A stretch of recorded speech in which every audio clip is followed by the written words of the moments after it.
Hallelujah. परमेश्वर का वचन कहता है कि वे कहते हैं, क्या कारण है कि हमने उपवास रखा परंतु तूने उसकी सुधि नहीं दी। हमने दुख उठाया परंतु तूने कुछ ध्यान नहीं दिया। सुनो, उपवास के दिन तुम अपनी ही इच्छा पूरी करते हो और अपने सेवकों से कठिन कामों को कराते हो। हालेलुया। आगे लिखा, सुनो, तुम्हारे उपवास का फल यह होता है कि तुम उपवास में लड़ते और झगड़ते और कुटिलता से घूंसे मारते हो।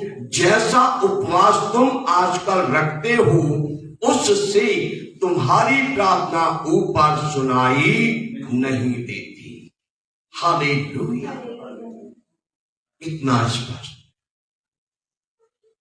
ये बताने का उद्देश्य क्या है कि तुम्हारे उपवास का फल ये होता है कि तुम आपस में लड़ते और झगड़ते हो, दुष्टता से घूंसे मारते हो। जैसा उपवास तुम आजकल रखते हो उससे तुम्हारी प्रार्थना ऊपर नहीं सुनाई देगी। हालेलुया। प्रभु कहता, जिस उपवास से मैं प्रसन्न होता हूं वो यह है कि दीन बनो, एक दूसरे को क्षमा करो। लेकिन काफी दिन, एक दिन नहीं, काफी जन एक दिन नहीं, 2 दिन नहीं, 40 दिन उपवास करते हैं।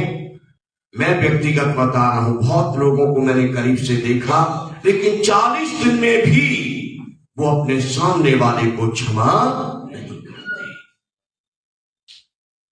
अपनी गलतियां नहीं छोड़ते, अपने को दीन नहीं बनाते, क्रोध को नहीं छोड़ते, ईर्ष्या को नहीं छोड़ते हैं, झगड़ा करना नहीं छोड़ते।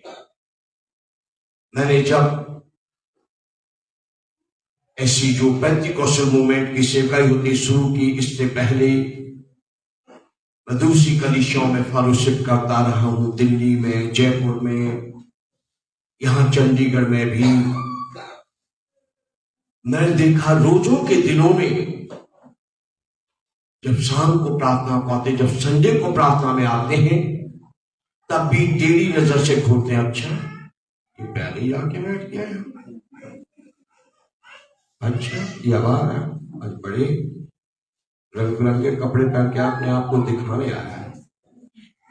मैंने अनुभव किया, मैं प्रार्थना में रहा हूं, मैंने उनके एक्शन को देखा है कि देखो इन दिनों में उपवास की प्रार्थना कर रहे हैं लेकिन दिल तो कड़वाहट से भरे हुए।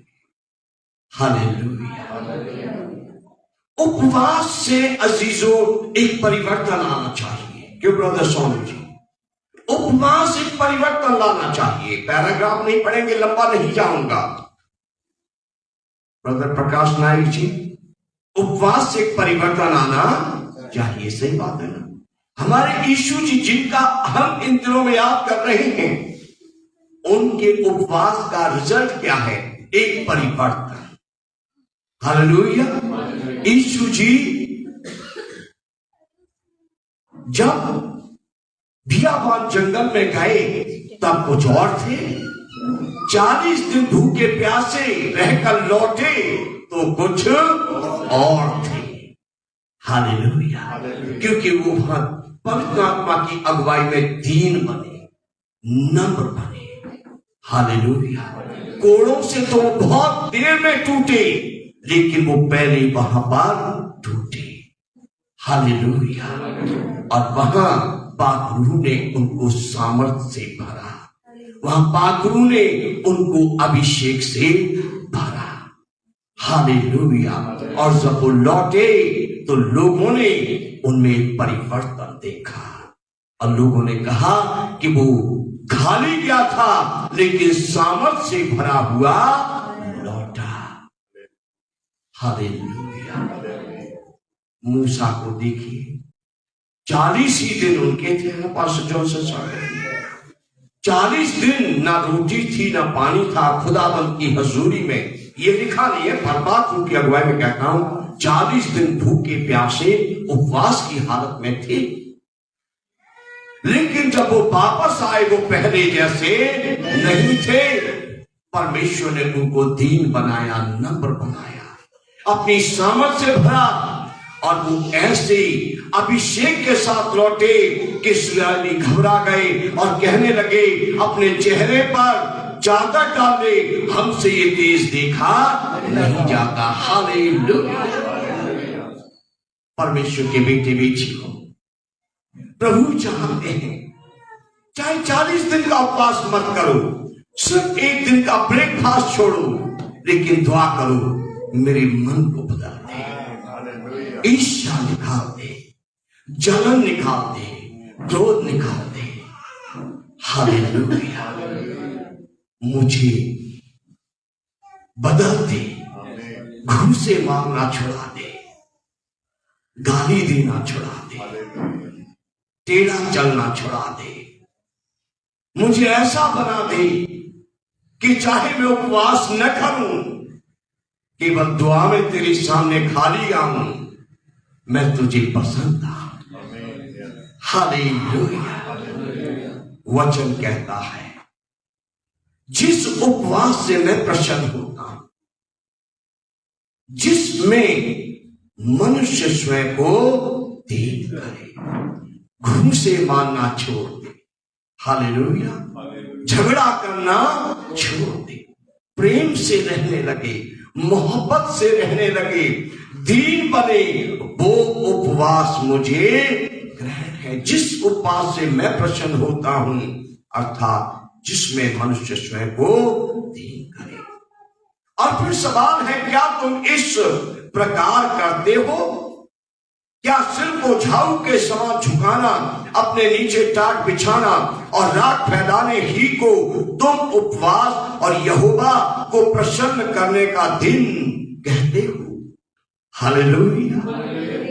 हमारे प्रभु यीशु मसीह जी ने मत्ती की पुस्तक 6 अध्याय 17 और 18 आयत में क्या कहा? जब तुम उपवास करो, हालेलुया, तब ऐसा प्रयास न करो कि लोग तुम्हारा चेहरा देखकर कहें, पास्टर जॉन मसीह आज तो लगता उपवास रखा, सुबह से रोटी नहीं खाई आपने। तब आप घर से कहें, हाँ आज मैं उपवास में हूं। अपने आप को उपवासी दिखाने का प्रयास न करो। हमारे उद्धारकर्ता यीशु जी ने कहा, कई जन इन दिनों में दाढ़ी नहीं बनाएंगे। पास्टर जॉन सागर जी, ब्रदर जी सब ठीक ठाक है? जो दिल से लगाव रखते हैं वो पूछ लेते हैं, ब्रदर जी सब ठीक ठाक है? आपने क्या दाढ़ी रखने का प्लान किया? नहीं, 41वें दिन ईस्टर वाले दिन सुबह बनोड़ा, अभी उपवास में हूं इसलिए दाढ़ी नहीं, अभी सेव नहीं करा, कुछ बालों में तेल नहीं लगाएंगे। हमारा प्रभु पिया वहां जंगल में था, वहां तेल नहीं था। हम घरों में तेल लगाते हैं, क्रीम लगाते हैं, इन दिनों में मैं तेल नहीं लगा। नहीं, हमारे उद्धारकर्ता प्रभु यीशु मसीह ने कितना, हाँ ये भी बता दूं, पास्टर कैलाश जी हमारे शिक्षक जी हमें सारा करें, ये भी बता दें, अंडा नहीं खाऊंगा 40 दिन, चिकन नहीं खाऊंगा 40 दिन, तो क्या होगा? चिकन और महंगा होगा। खाओगे तो सस्ता होगा, नहीं खाओगे तो और महंगा होगा। ऐसा नहीं है कि वो सस्ता हो जाएगा, पर हाँ कुछ जन ऐसा कहते हैं। हालेलुया। कुछ लोग ऐसा कहते हैं इन दिनों में केवल साग पात ही मिलेगा। ये उपवास के दिन चल रहे हैं, हमने सोचा दाल भात ही अच्छा है। अरे चिकन बेशक खाओ, अरे मौसमी का, गन्ने का, सेब का जूस बेशक पी लो, चाहे कॉफी पसंद है बेशक पी लो, बेशक शरीर को निर्भर मत करो पास्टर राज बहादुर, पर बेसिक बातें क्या है उनको जीवन से निकालने के लिए दुआ कर। हालेलुया। प्रभु घूंसे मारना छुड़ा दे, प्रभु थप्पड़ मारना छुड़ा दे, प्रभु आंखें दिखाना छुड़ा दे, प्रभु घमंड करना छुड़ा दे, प्रभु अहंकार करना छुड़ा दे, प्रभु दिखावा करना छुड़ा दे। हालेलुया। बाकी दिन क्रीम लगाओ न लगाओ, जिस दिन उपवास रखा है उस दिन जानबूझ के आधी डिब्बी क्रीम लगा दो। बाकी दिन तेल लगाओ न लगाओ, लेकिन जिस दिन उपवास है उस दिन आधी सीसी तेल लगा ही लो, 25 ml तो अपने सिर में डाल ही लो। हालेलुया। बेटे सागर क्या लिखा मत्ती की पुस्तक में, यीशु जी ने क्या कहा 6 अध्याय की 17 और 18 आयत में। हालेलुया। 9:30 बजे हमें शारीरिक खाना भी खाना है समय पर। हालेलुया। पढ़ो जोर से। परंतु जब तू उपवास करे, ये यीशु जी ने कहा, हमारे प्रभु ने कहा है, तो अपने सिर पर तेल मल और मुंह धो, ताकि लोग नहीं परंतु तेरा पिता यानी परमेश्वर पिता जो गुप्त में है तुझे उपवासी जाने। इस दशा में तेरा पिता जो गुप्त में देखता है, इस दशा में तेरा पिता परमेश्वर जो गुप्त में देखता है तुझे प्रतिफल देगा। हालेलुया। जब पास्टर कैलाश जी क्रीमें नहीं थी, उनकी कंपनियां नहीं थी, तो ये नहीं कहा तेल के साथ क्रीम भी लगा। उस टाइम क्रीमों का कहीं विवरण नहीं है, लेकिन तेलों का विवरण है। हालेलुया। जैतून का तेल, अरंडी का तेल मक्खी मारने के लिए, तरह तरह के तेलों का जिक्र है, लेकिन क्रीमों का जिक्र उस टाइम नहीं है। शायद इसलिए नहीं लिखा, लेकिन आजकल क्रीमें भी हैं, तेल भी लगा, क्रीम भी लगा, अच्छे कपड़े पहन मुस्कुराते हुए बाहर निकल, लोगों को पता न चले मेरा भाई आज उपवास में है, मेरी बहन आज उपवास में है, हमारे पास्टर जी आज उपवास में है। लेकिन जो पिता परमेश्वर दिल में है, जो साथ साथ है, उसको पता चले मेरी सेविका, मेरा सेवक, मेरी बेटी, मेरा बेटा उपवास में है, और जो प्रतिफल कोई मनुष्य नहीं दे सकता वो पिता परमेश्वर आपको देगा। हालेलुया। आपके मांगने से पहले वो आपके लिए कार्य करेगा।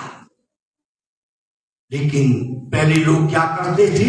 जब यीशु जी दुनिया में जन्म लेकर आए, जब उन्होंने कहा, वो क्या करते थे? रात पर बैठ जाते थे। जी शिक्षक जी सही बात है, टाट ओढ़ लेते थे, कुछ रात ऊपर डाल लेते थे और सिर झुकाकर बैठ जाते थे, उपवास कर रहे हैं। प्रभु ने कहा ये सब व्यर्थ है, अपने दिलों को बदलो। हालेलुया। रात के ढेर को एक तरफ फेंक दो, स्टार्ट को एक तरफ फेंक दो, साफ सुथरे कपड़े पहनो, अच्छी साफ सुथरी जगह में बैठो, अपनी कोठरी में जाकर बैठो, तुम्हारा स्वर्गीय पिता तुमको देखता है। हालेलुया।